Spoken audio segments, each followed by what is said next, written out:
بسم الله الرحمن الرحيم. قال الله تعالى وتبارك في القرآن المجيد والفرقان الحميد ولمن خاف مقام ربه جنتان صدق الله العظيم.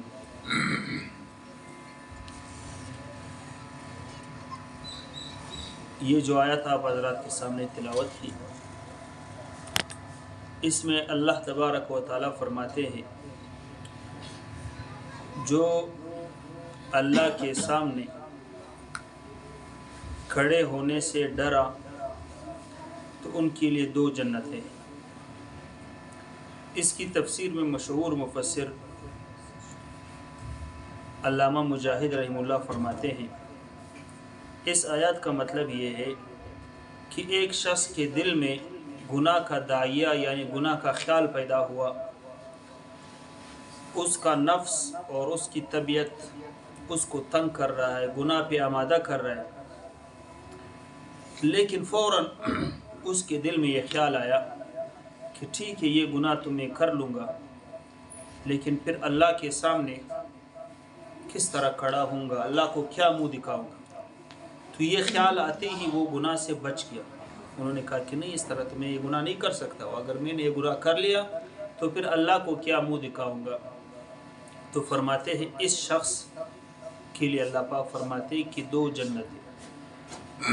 پھر اس کی مزید تفسیر بیان کرتے ہوئے لکھتے ہیں، کہتے اس کی مثال اس طرح ہے جیسے کہ ایک شخص تنہائی میں بیٹھا ہوا ہے، کمرے میں الگ ہے، وہاں پہ کوئی اور بھی نہیں ہے، وہاں پہ اس کا دل کیا کہ میں کوئی گناہ کروں، لیکن ادھر اس کو یہ خیال آیا کہ اگر میں نے یہ گناہ کر لیا تو پھر اللہ کے سامنے میں کس منہ سے جاؤں گا. یاد رکھو، دیکھو آج کل جو سب سے زیادہ گناہ ہے وہ تنہائی کا ہے. تنہائی کہاں پہ ہمیں میسر ہوتا ہے؟ رات کو جب لیٹے میٹھے بند کرتے ہیں، سب سو رہے ہوتے ہیں، اور پھر ادھر موبائل کا ڈیٹا آن کر دیا اور اس میں ہر قسم کا گناہ آپ کے لیے میسر. لیکن اگر اس وقت آپ کو یہ خیال آیا کہ اللہ تعالیٰ تو مجھے دیکھ رہے، باقی تو سب سو رہے، اللہ تو مجھے دیکھ رہے، لہٰذا فوراً موبائل بند کر دیا، تکیے کے نیچے رکھ دیا کہ نہیں میں یہ فلم نہیں دیکھوں گا، میں یہ کام نہیں کروں گا. تو اس شخص کے لیے کیا ہے؟ اللہ پاک فرماتے وَلِمَنْ خَافَ مَقَامَ رَبِّهِ جَنَّتَانِ، 2 جنتیں. اور ابھی ہم نے تراویح میں بھی پڑھا فَأَمَّا مَنْ خَافَ مَقَامَ رَبِّهِ، جو اللہ کے سامنے کھڑے ہونے سے ڈرا، وَنَهَى النَّفْسَ عَنِ الْهَوَىٰ، اور اپنے نفس کو خواہش سے روکا. اس کی نفس نے ایک خواہش کی، لیکن وہ اللہ کے سامنے کھڑے ہونے سے ڈرا اور اپنے نفس کو اس خواہش سے روکا. فَإِنَّ الْجَنَّةَ هِيَ الْمَأْوَىٰ، تو ایسے آدمی کا ٹھکانہ کیا ہے؟ جنت. بے شک ایسے آدمی کا ٹھکانہ کیا ہے؟ جنت. تو رمضان ہمیں یہ پیغام دیتا ہے کہ ہم اپنے نفس کو گناہوں سے روکیں، نفس کی بات کبھی بھی نہ مانیں. اگر نفس ہمیں تنگ کر رہا ہے، کسی گناہ پہ آمادہ کر رہا ہے، نفس ہمیں کسی گناہ کی ترغیب دے رہا ہے، تو فوراً اس وقت ہم اللہ کی عظمت کو تصور کریں کہ اتنے عظیم اللہ کے سامنے میں کس طرح کھڑا ہوں گا، اللہ کو کیا منہ دکھاؤں گا. آپ خود اندازہ لگائیں، ہم اپنے والد کے سامنے گناہ نہیں کر سکتے، اپنے شیخ کے سامنے گناہ نہیں کر سکتے، کوئی شخص اپنے استاد کے سامنے گناہ نہیں کر سکتے، اپنے والدین کے سامنے، اپنے بھائیوں کے سامنے گناہ نہیں کر سکتے. تو اس عظیم اللہ کے سامنے ہم کس طرح گناہ کریں؟ تو یہ تصور کریں کہ یہ جو گناہ میں کر رہا ہوں، اس وقت اگر مجھے اللہ دیکھ رہا ہو، اس وقت اگر میرا شیخ مجھے دیکھ رہا ہو، میرا استاد مجھے دیکھ رہا ہو، یا میرے والدین یا میرے بہن بھائی میں سے کوئی میں دیکھ رہا ہو، مجھے دیکھ رہا ہو، تو پھر یہ گناہ میں نہیں کروں گا. تو اللہ پاک تو دیکھ رہے ہر وقت ہر آن، تو پھر ہم کیوں یہ گناہ کریں؟ تو اگر یہ سوچ یہ تصور پیدا ہو جائے تو اللہ پاک فرماتے کہ ایسے آدمی کا پھر ٹھکانہ جنت ہے. اس طرح کی بہت سارے واقعات ہیں صحابہ اکرام رضوان اللہ اجمعین کی، جس طرح کہ حضرت عمر فاروق رضی اللہ تعالیٰ عنہ جب خلیفہ بنے، مشہور واقعہ ہے، وہ رات کو گلیوں میں گشت کرتے تھے کہ کوئی شخص مصیبت میں تو نہیں ہے، کسی کو مدد کی ضرورت تو نہیں ہے. تو ایک دفعہ حسب معمول وہ رات کے وہ گشت پہ تھے، جب دیکھا کہ گھر سے جو ہے دو عورتوں کی آوازیں آ رہی، ماں اور بیٹی ہے۔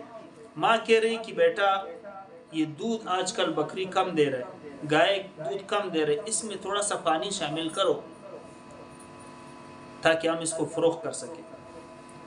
تو اس نے کہا، بیٹی نے کہا کہ نہیں اماں جان، حضرت عمر فاروق رضی اللہ تعالیٰ عنہ جو ہمارا خلیفہ ہے، انہوں نے دودھ میں پانی شامل کرنے سے منع کیا ہے۔ تو انہوں نے کہا کہ خلیفہ تو اس وقت کہاں ہے، وہ تو ہمیں نہیں دیکھ رہے، اس کو کیا پتہ چلے گا کہ تم نے شامل کیا نہیں۔ انہوں نے کہا کہ اگر خلیفہ نہیں دیکھ رہے لیکن خلیفہ کا اللہ تو ہمیں دیکھ رہے ہیں۔ حضرت عمر فاروق رضی اللہ تعالیٰ عنہ اس گھر کی تحقیق کی، صبح اپنے بیٹے عبداللہ بن عمر رضی اللہ تعالیٰ عنہ کا نکاح کا پیغام بھیجا اس گھر میں، تو اس لڑکی سے اپنے بیٹے کا نکاح کروایا۔ نیک صالحہ لڑکی جب اس کو مل گئی بہو، تو پھر اس کی نسل میں سے جا کر کے حضرت عمر بن عبدالعزیز رحمہ اللہ پیدا ہوئے، جو 5واں خلیفہ راشد کہلائے، جس کا عدل آج تک مشہور ہے۔ پھر اسی عبداللہ ابن عمر رضی اللہ تعالیٰ عنہ، جس کی گھر والی کا یہ قصہ ہے، اسی عبداللہ ابن عمر رضی اللہ تعالیٰ عنہ کا خود قصہ مشہور ہے کہ ایک دفعہ مدینہ سے باہر گئے ہوئے تھے، وہاں پہ دیکھا ایک چرواہا ہے بکریاں چرا رہا ہے۔ تو حضرت عبداللہ ابن عمر رضی اللہ تعالیٰ عنہ نے ان سے پوچھا، ان کو آزمانے کے لیے کہا کہ چرواہے ہم مسافر ہیں، ایک بکری ہمیں دے دو، ہم اس کی قیمت آپ کو دے دیں گے، اس بکری کو ہم ذبح کریں گے، آپ کو بھی گوشت دیں گے، جاؤ اپنے بچوں کے لیے لے آؤ۔ انہوں نے کہا کہ یہ بکریاں تو میری نہیں ہے۔ انہوں نے کہا کس کی کہتے ہیں؟ یہ میرے مالک کی۔ تو انہوں نے کہا مالک کو کیا پتہ چلے گا؟ مالک کو بولو کہ ایک بکری جو وہ بیڑیا کے کھا گئی یا ایک بکری گم ہو گئی، اس کو کیا پتہ چلے گا؟ انہوں نے کہا مالک کو تو پتہ نہیں چلے گا لیکن اللہ تو دیکھ رہے ہیں مجھے۔ فَأَيْنَ اللَّهُ، اللہ کہاں ہے پھر؟ تو حضرت عبداللہ ابن عمر رضی اللہ تعالیٰ عنہ کو اس کا یہ جملہ اتنا پسند آیا، مدینہ تک پہنچتے ہوئے ان کی زبان پہ یہی کلمہ تھا، فَأَيْنَ اللَّهُ، اللہ کہاں ہے، اللہ کہاں ہے۔ تو مدینہ پہنچ کے تحقیق کی کہ یہ چرواہا کس کا ہے، تو اس کے مالک کے پاس جا کے اس چرواہے کو آزاد کر دیا، غلام تھا۔ جتنے اس کے پاس بکریاں تھی وہ ساری بکریاں خرید کر کے اسی چرواہے کو دے دی، کہتے ہیں جاؤ یہ ساری بکریاں تمہاری ہو۔ تو یہ تھا حضور صلی اللہ علیہ وسلم کی تربیت جو انہوں نے صحابہ اکرام کی۔ صحابہ اکرام رضوان اللہ اجمعین کی تربیت اس طرح کی تھی کہ پہلے تو وہ گناہ نہیں کرتے تھے، لیکن جب ان سے کوئی گناہ سرزد ہو جاتا تھا تو فوراً آ کے نبی کریم صلی اللہ علیہ وسلم کی خدمت میں حاضر ہوتے تھے اور کہتے تھے یا رسول اللہ ہمیں پاک کر دیجیے۔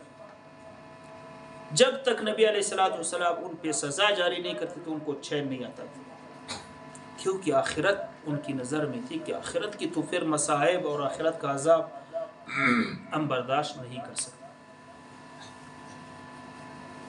تو در حقیقت اگر ہم دیکھیں دنیا سے جرائم کو ختم کرنے کا یہی ایک طریقہ ہے، خوف خدا۔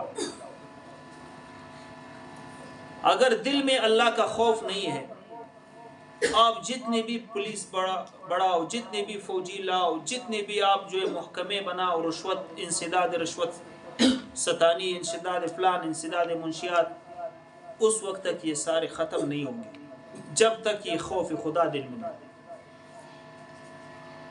آج کل ہمارے سامنے حالات، کتنے زیادہ محکمے بنے ہوئے، لیکن اس کے باوجود رشوت میں دن بدن اضافہ ہو رہا ہے، رشوت کے ریٹ میں دن بدن اضافہ ہو رہا ہے، کیونکہ خوف خدا نہیں ہے۔ جس محکمے کو آپ نے بنایا رشوت کے لیے کہ رشوت روکو، وہ خود رشوت لینے میں مصروف ہو، کیونکہ ان کے دل میں بھی خوف خدا نہیں، کیونکہ یہ محکمے زیادہ سے زیادہ تو یہ کر سکتے ہیں کہ دن کی روشنی میں وہ جرائم کو روکے، لیکن تنہائی میں تو وہ جرائم کو نہیں روک سکتے۔ تنہائی میں جرائم کو روکنا وہ کون کر سکتا ہے؟ خوف خدا۔ تو یہی خوف خدا ہے جو جس کے بارے میں اللہ پاک فرماتے ہیں جس کے دل میں اللہ کے سامنے کھڑے ہونے کا خوف ہو تو اس شخص کا ٹھکانہ پھر پکا جنت ہے۔ تو رمضان ہمیں یہی پیغام دیتا ہے کہ یہ خوف خدا ہم اپنے دل میں پیدا کریں، کیونکہ دیکھو رمضان میں بھی آپ تنہا ہوتے، کمرے میں آپ بھوکے بیٹھے ہوئے، کوئی آپ کو نہیں دیکھ رہے، اس وقت آپ فریج سے کوئی چیز اٹھا کر کے کھا بھی سکتے، پانی پی بھی سکتے، لیکن پھر بھی آپ نہیں پیا، تنہائی میں بھی نہیں پیا، اس لیے کہ آپ کہہ رہے کہ بھائی اللہ مجھے دیکھ رہا ہے، اگر میں نے روزہ توڑ دیا تو اس کا کفارہ پھر مجھے دینا ہوگا۔